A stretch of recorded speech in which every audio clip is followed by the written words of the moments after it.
everybody needs a Molly. It's everything. It's the fact that Molly can read my mind most of the time. It's an abundance mindset. If each person is succeeding, then we're all succeeding. And there's enough real estate to go around. I would never have anything really here without Lisa. You also have to care about everybody in your team, like genuinely care. There's nothing that you can ask of the people on your team, whether it's the office or your sales team, that you wouldn't do yourself, and jump right in and not hesitate. It all boils back down to communication.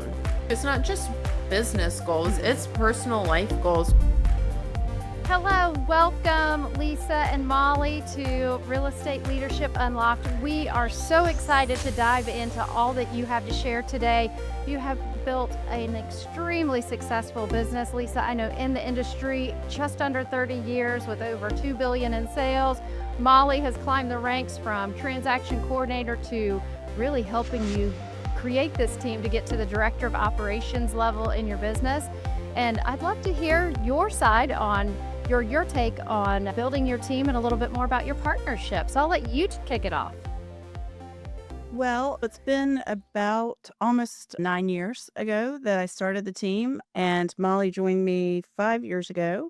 And the team has just grown over time. I never really was anticipating starting a team when I got into real estate almost 30 years ago. When I started the team, I thought it would stay small, just a couple of people. And it's just, never really looked for other people, but I'm always happy to talk to everyone. And it's just grown over time. And so we have 10 agents, 11, including Molly, and she handles some clients on a part-time basis, but she is full-time my assistant.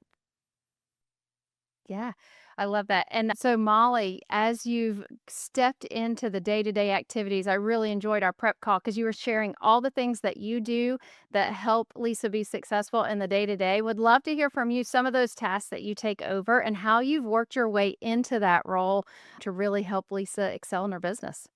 Yeah, so I started as a transaction coordinator with the team, really got to know how to do paperwork, understand what the contract is. So it really helped with the base work. And then that grew into working on listings. So that taught me how to look at a house, how to take notes, how to best market our houses through listings. And that kind of grew into working, going with Lisa to listing appointments. So once I started doing that, it transitioned into being her assistant.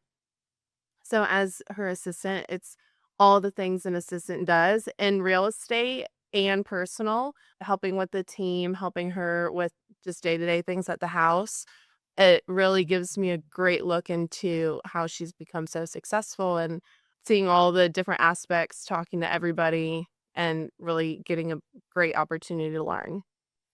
I want to stick with one thing that I heard you say just a minute ago, and you said riding in the car with her. So I have several large teams that we work with, and oftentimes they go on these appointments, the team lead does. They come back, they have to download everything to their assistant, which is double time, and then they have to give directions on what to do next. And when you just said that ride in the car with her, tell me what that looks like. And is that for appointments or is that just to get her lunch? Walk us through that. It's everything. Yeah. We stay together all day long, except when we have to be in like 5 places at once. Then we do split off. Every day we get in the car, drive to appointments. I really hold her phone the most part of the day. And She drive. She doesn't drive fast enough. She does not weave in and out of traffic the way I do. yeah, so she'll say, I'll read a text, she'll tell me what to say, and I'll compose it and just read it back and make sure that it sounded good and send it off. But so that's how we get from appointment to appointment. And we like to get back to people in a timely manner and not leave people for hours and hours on end, not with a response.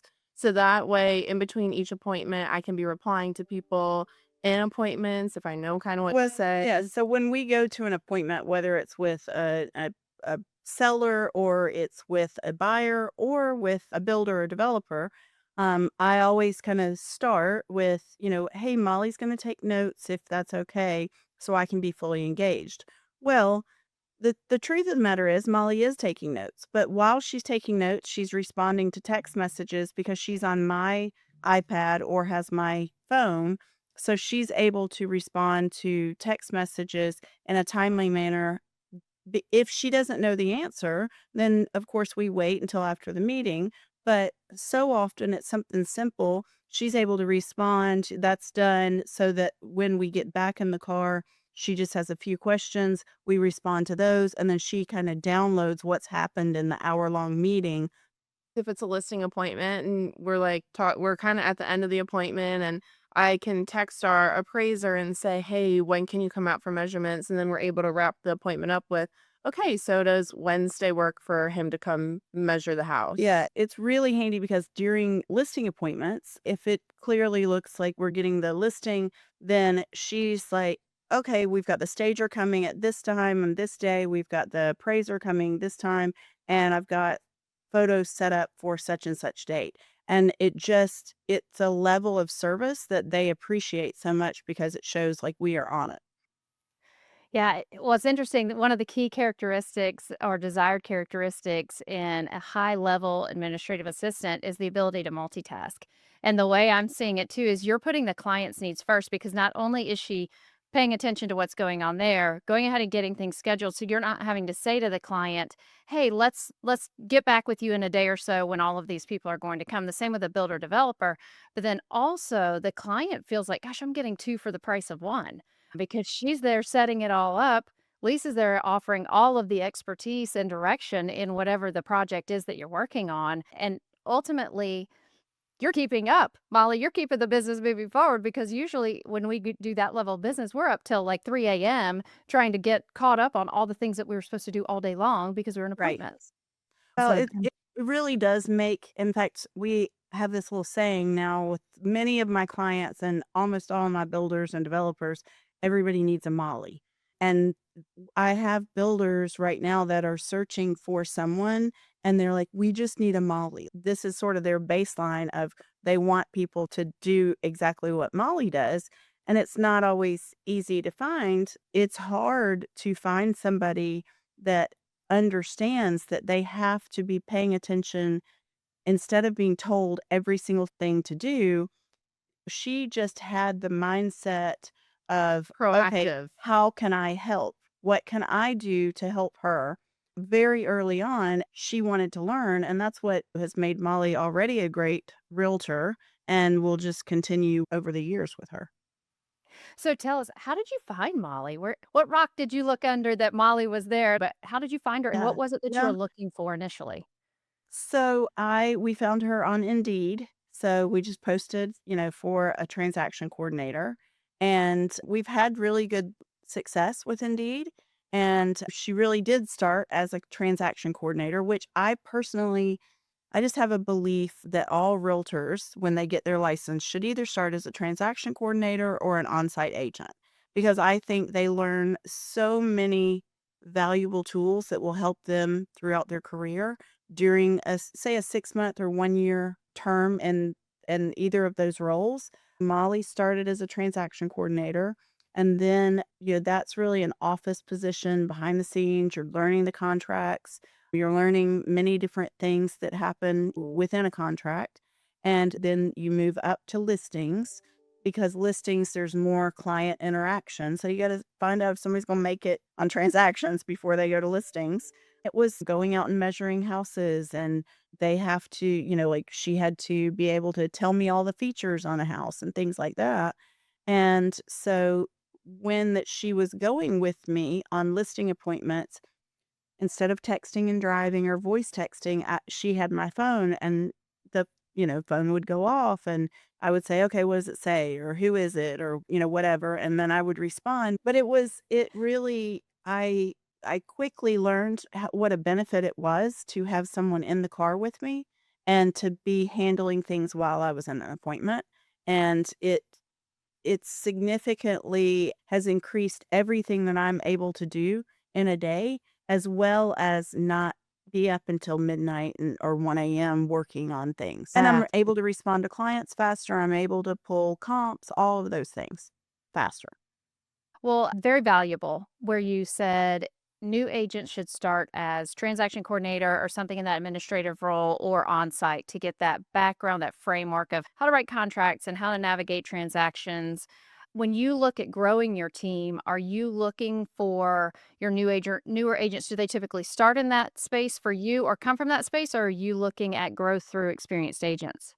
Yeah, I don't really hire many new agents. I have hired some in the past, but a newer agent on the team is gonna take more of my time because you have to train them.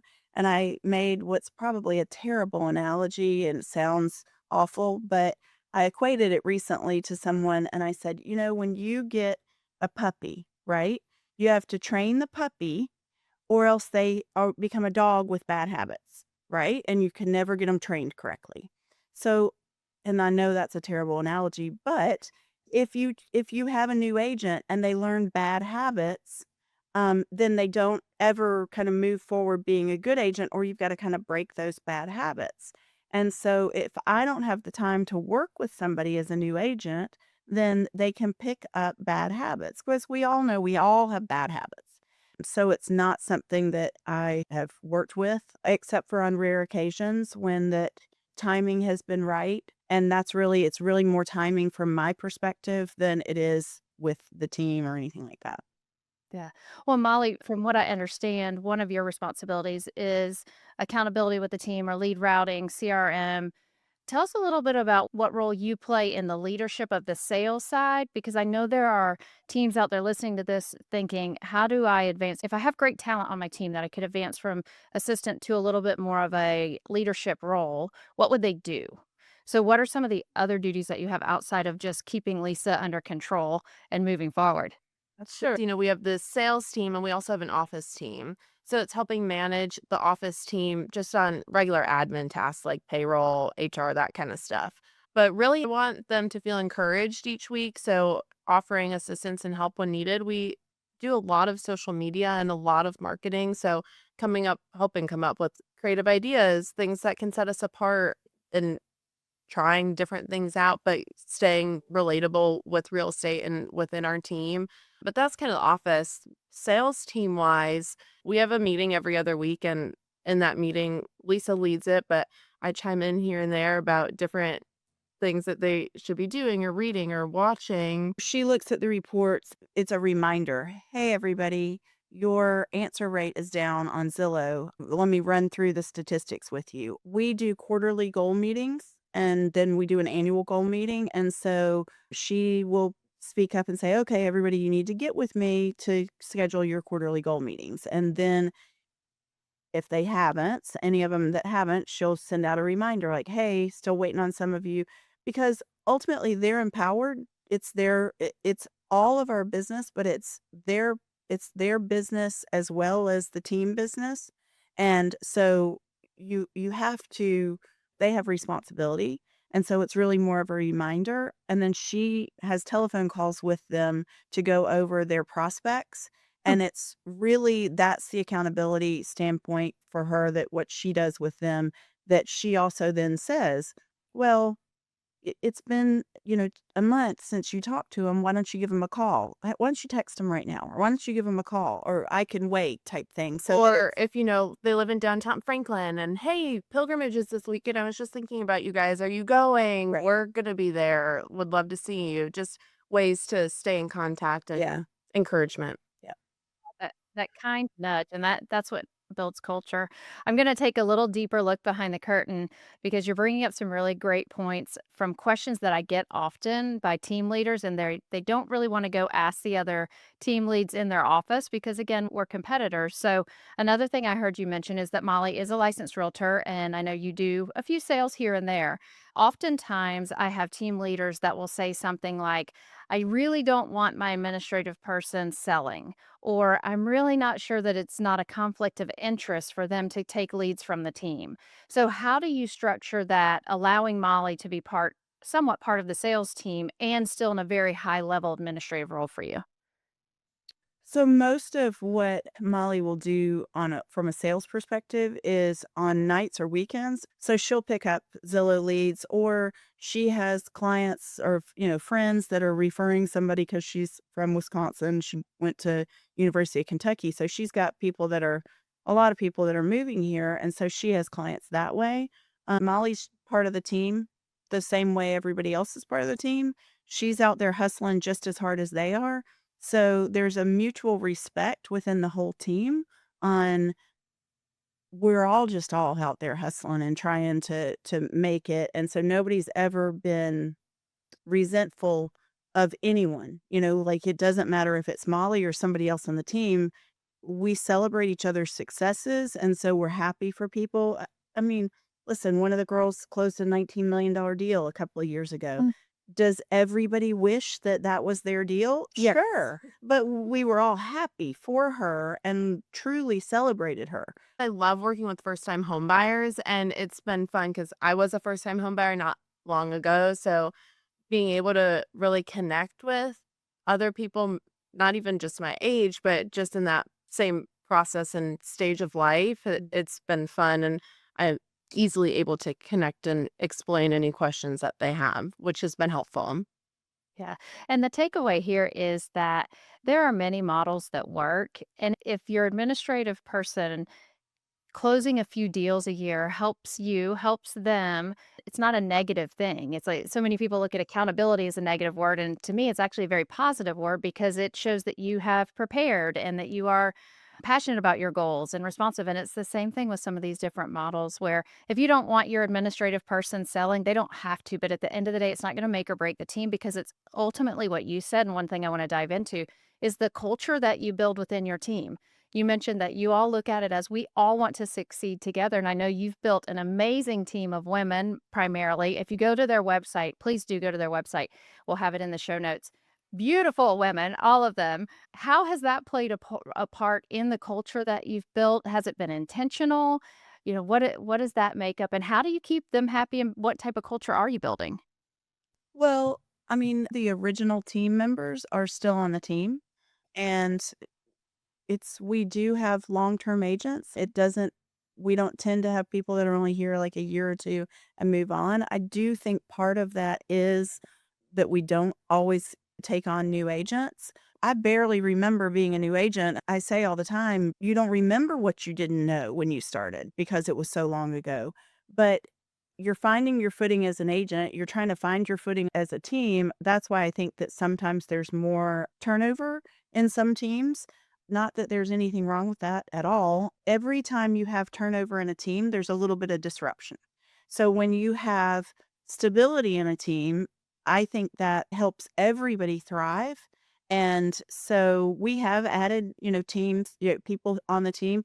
One of the things that we do is so I'll interview the people. Molly's there with me when I'm interviewing. Usually that's one or two interviews, maybe three, if I'm not sure. But beyond that, I have them interview with at least three or four people on the team. And then I talk to the people on the team and say, what do you think? And oftentimes, based on what various team members think, we have not brought somebody on the team because they see things. None of our personalities are the same. You might say this one's a little bit like this one, or this one's a little bit like that one, but none of our personalities are exactly the same. And that's what makes it great. Yes. We have a diverse bunch. Yes. And so they see things differently. And so then we all talk about it and make decisions from there. It's worked great. I think that we work from a level like it's an abundance mindset. If each person is succeeding, then we're all succeeding. And there's enough real estate to go around. I don't care what city you're in, there's enough things happening that there's enough to go around for everyone. So, Yeah. Well, you spoke on a couple of things there. I know that was a really big question I asked. With turnover not being bad, it's not bad when you've realized you've made a mishire, right? If we realize we've had someone come into our team that during the honeymoon phase, they were able to wow the five people that they interviewed with, it's not a bad thing if we have to ask them to leave because it's just not a cultural fit or core values fit. I do see it as a definite cost too, right? It's your time cost and it's your money cost to get them launched. And to be able to create longevity in a team, that's where it all starts to turn because we're not having conversations about petty stuff or why that person got this or that, lead routing, commission splits, time that they have to go do activities. And so that longevity is so huge to the success of any real estate team. And it sounds like you've gotten that figured out. One thing you had shared with me previously is your one, you're very fun. Who wouldn't want to join you? And then two, your fun Christmas surprises that you also layer in so that your team knows that you love them. Not that this is love, but they feel special. Well, I do appreciate everybody on the team. I appreciate everybody in the office. I appreciate everybody that's on the sales team, and I do very much consider you almost have two teams, but one as a whole because you do have the office team and you do have the sales team, but we are all, the sales team couldn't do it without the office team, and the office team doesn't have a job if the sales team's not there, right? So I think it's important to let them know you appreciate them. So we try to do fun events where that we're all together at Christmas. We have quite the night. A fun night in Nashville Yeah. normally. We rent a bus and we're all having fun on the bus and singing and We it's do a like lot. a little champagne Yes, that we night. do like champagne. And we have Who a doesn't? It's the yeah. holidays. We have a lot of champagne and we go to a nice dinner and it's usually I give everybody a nice piece of jewelry and it's funny, a couple of the people that have been on the team since the beginning, I know they appreciate the jewelry, but I have a little letter that goes with it.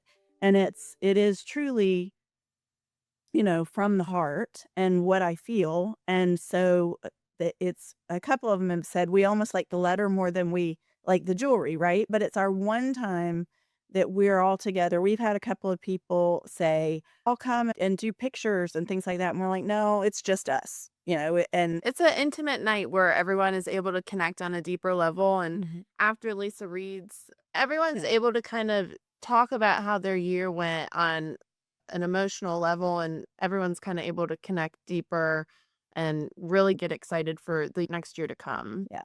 And then every year in January, we do a team retreat. And so we've learned that you can't do a local retreat. You can't really do a retreat where everybody drives because what happens is Oh, I got to get my kid to soccer, so I'm gonna leave early. right. I'm gonna run to the grocery store, Yeah. and or they don't come back. So we fly somewhere and there's part of the retreat starts at the airport. At It's 6 a.m. who's getting to the airport at the last second? That would be us because of me. Who's gotten there 3 hours early? That would That's been there. Meredith.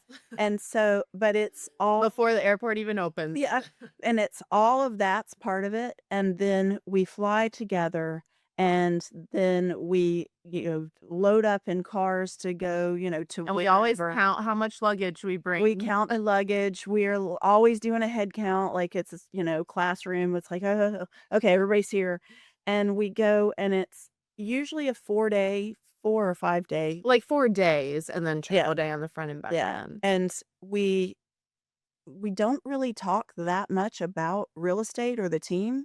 It's just having fun and Bonding. enjoying each other. Now that is only the sales team that does that because you know it is a little bit of a thank you to them for how hard that they work on a regular basis, and it's a little bit of a because we are all female, it's a little bit of a girls trip, and it's letting your hair down a little bit and everybody having fun, and what happens on the team retreat stays on the team retreat. We get to experience different parts of the country that maybe some of us would never have gone to. And there are places that we've gone that we've loved and gone back a second time and kind of built those connections in that city, even though it's not a networking trip. We are able to make connections though, and Right. we love being able to spread our contacts across the country. Yeah. Yeah. And for all those listeners out there, I want you to push pause on this podcast, hit rewind, and take notes on all of that. I was in a previous business relationship, and we would call the working team advance the team advance. And then when you went somewhere, it was a retreat because you couldn't do business planning on a retreat. A retreat with me is like umbrellas, sunshine, skis, something funny. And that I love that you dive into that with them, and it becomes one, something they look forward to, but two, it's bonding because again, they work so hard. Like all of this sounds so fun and the jewelry sounds so nice, but at the end of the day, they have to work really hard all year long to be able to go and be part of this team that comes together, bonds together, has girls' weekend, all of those things. And that's where, it's funny. I'm like, oh gosh, maybe I'll move to Nashville and join the LCPT.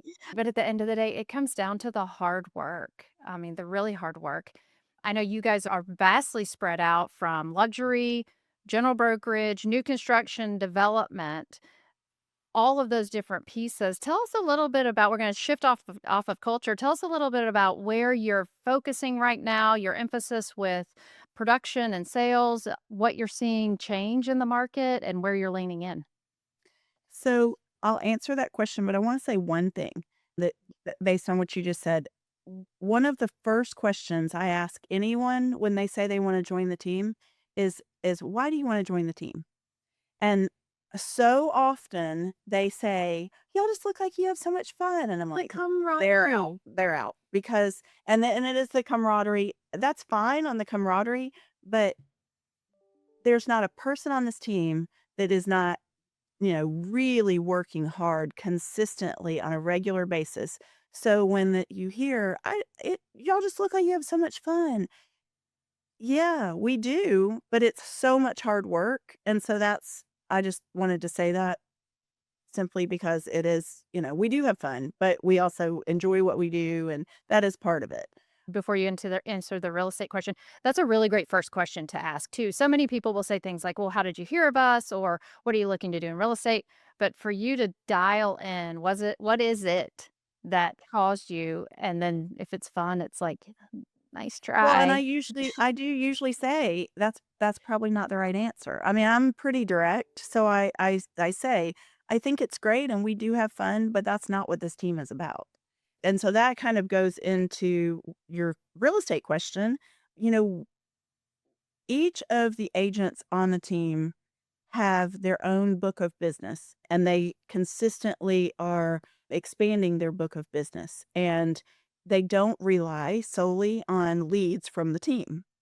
They are expected to work the leads on the team and they want to work those and they frequently are great leads like the 19 million. But it is also they're all wanting to continue the growth in their business now, and we have agents from 5 years in to 31, 32 years in, and agents that they all have great reputations. And one of the things for our team is just be nice. We like to help other people.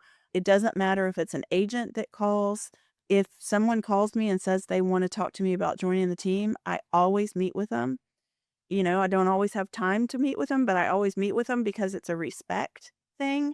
And so I think if someone is kind enough to say they want to join your team, then I'm going to give them the respect of a meeting. But I always do say, okay, we're not hiring right now.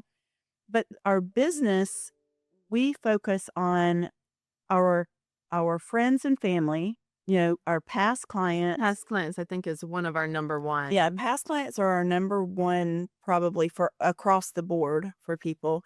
But then I have always been in new construction and development. And so that's a huge part of our business as well. And we are blessed to, keep getting more neighborhoods and more builders and things like that. And we have agents that also if you join the team, most of the time you want to know more about new construction or development because that's kind of I'm about 50-50 new construction and resales For your business. for my personal Yeah. business.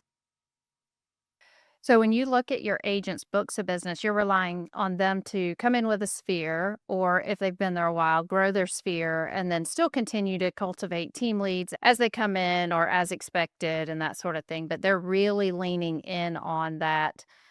This is your business, and we offer you a platform to continue to grow. Right. And our primary focus for the sales team is that they sell. We want them to go out and sell and meet new people. And that's the point of having the office on the back end, is that we'll help you succeed for you to go out and sell. Yeah, the nice part for them is, we have transaction coordinators, we have social media, we have photographers, we have Social graphic media, designers, content creator. content creators. We come up with ideas and we're doing that a little bit for them. And a couple of the agents are always like, people say, why don't you just do it on your own? And they'll say, I don't want to do all that because we handle it for them. So then all they have to do is go out and sell. Now, that's not to say they don't need to call their clients and Check on the loans. It's ultimately their responsibility, but we're there to. we handle it all, but it's ultimately their responsibility. And we aren't going to call their clients for them, but yet we'll come up with, oh, well, this would be a nice gift, a little touch if you wanted to send this to your client, things like that. So they just don't have to come up with the ideas. And what's the expectation? I'm getting this question often around my larger teams that have quite a bit of Zillow spend where we've gotten a backlog of leads. Is it their responsibility on that follow up, or do you have office support with follow up? What does that look like for your team? If they pick up a lead, so the reason we do it broadcast is if it's ringing to everybody's phone, if you're with a client, don't answer it. You know you're about to go out of town the next day. Don't pick up a lead that's gonna That need could showing be, tomorrow. but if you do pick up a lead, then you just claimed it. And we talk a lot about if you grab a lead, you just took it away from somebody else on the team. So it's your responsibility to follow up and to process and work the lead the way that we all know any lead has to be worked. It doesn't matter if it's a sign call. Because I have a lot of new construction, I do get a lot of sign calls too. And so Zillow is not necessarily our main source of leads. It's also those people that are driving through a neighborhood, they call me, I'll say, okay, are you working with an agent? Would you like to talk to someone? And then I put it out and we do a group text that says, who wants a lead?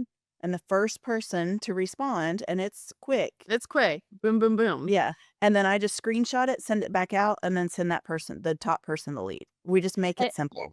And it's probably the first two people that are at the airport too, typically, I would imagine. Yeah. No, we have a rule. Oh, sometimes it is. Yeah. Yeah. There's two that show But some people thought that their cell service wasn't like getting the Yeah. text fast enough. They're like, she got the text before I I did. had them change service to the same one that my system's on. I've had them change phones to the same phone I have. And it's just luck of the draw. Well, like you said earlier, abundance. There is enough to go around and your time will come. There's a reason that you didn't get that lead. I always look at that when I lose a list. I don't really look at it as losing a listing or losing a buyer. I look at it as for some reason I wasn't supposed to work with that person. I'll never know why, probably thankfully, and we'll just move on to the next one. So I frequently say I would be happy to be the second agent on that deal.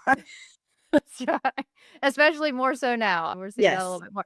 And I can imagine too, with new construction background, working in development, you do get more sign calls than the normal agent that's just putting, one sign at a time in a yard because, some of that has been more diluted with the internet. But anytime your developments, I see that here that there's tremendous amount of sign call just because that's really the only place you can get the information. So Yeah. that's hugely valuable, I'm certain, for your team.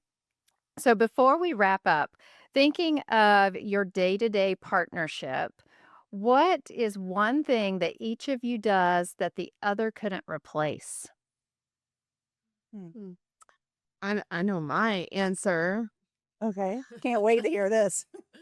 Well, I can't replace the opportunities that I've been given. Like, I would never be where I am. I moved to Tennessee only with my boyfriend at the time, now husband.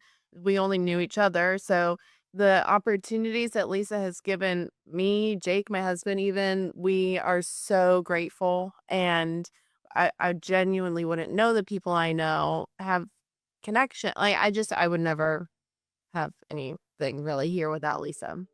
No, I don't know about that because Molly is a go-getter. I think that, you know, I don't I don't know that you can really fully understand if you aren't with us on a daily basis. There's no one specific thing. It's it's everything. It's the fact that Molly can read my mind most of the time. It's I can give her a look and she knows what I'm, It is funny. Kristen on our team one day, she was like, "You guys were just like looking at each other, raising your eyebrows, and then like all of a sudden knew what each other was yeah. saying." Yeah, Okay, got it. and we didn't say anything. Hard to replace.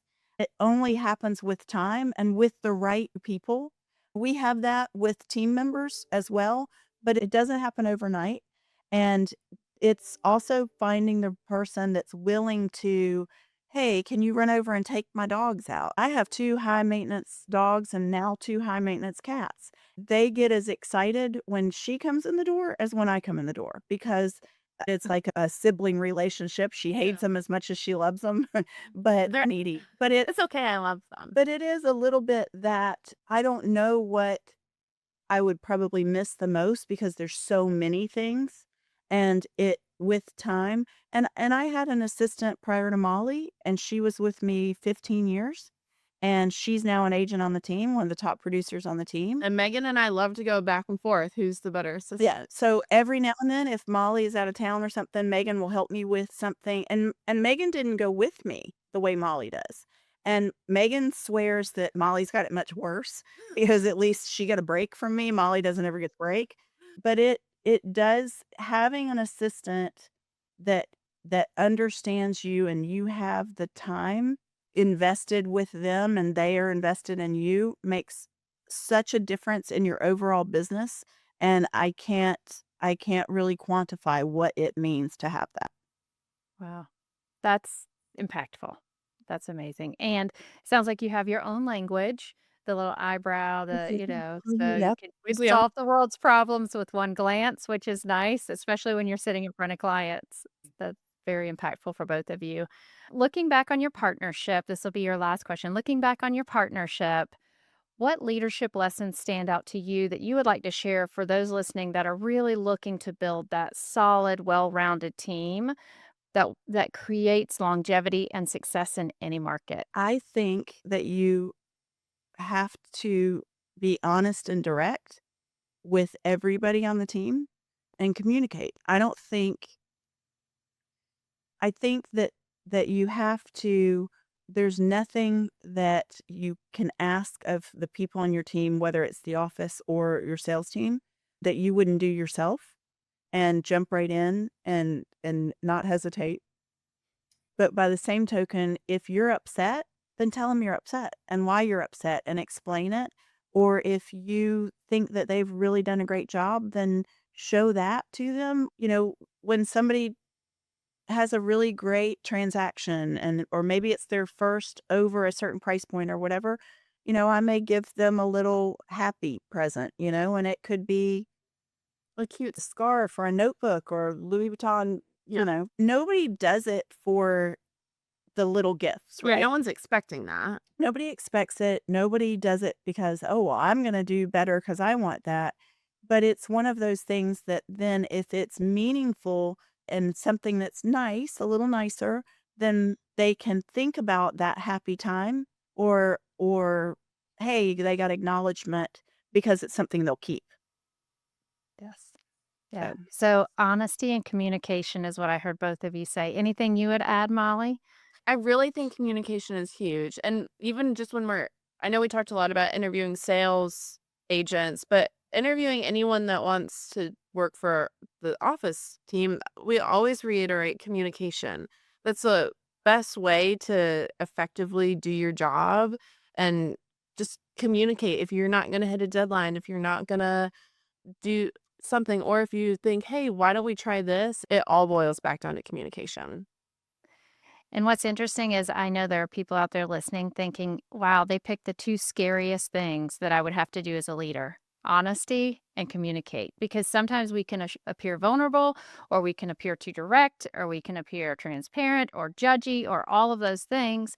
At the end of the day, when you create a team that has that honesty and high level communication, that's the longevity. Those are the longevity factors. That's what makes the difference. Well, you also have to care about everybody in your team, like genuinely care. And it's not just about what work they're going to get done or how many sales they're going to bring in.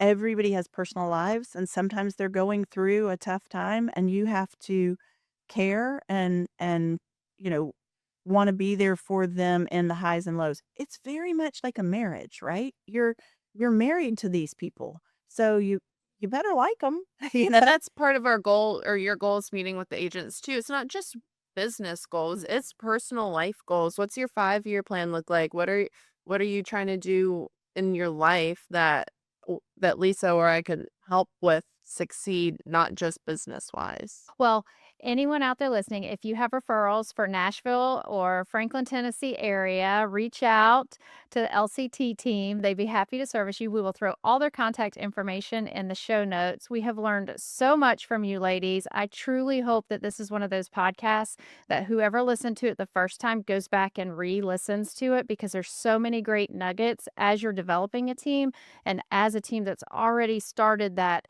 that leveling off of team size and that sort of thing that they're looking to do in their succession planning. But really just go back and take notes and reach out to these ladies in the future. So thank you so much. It's been a pleasure having you today. Thank you for Thank you for having having us. us.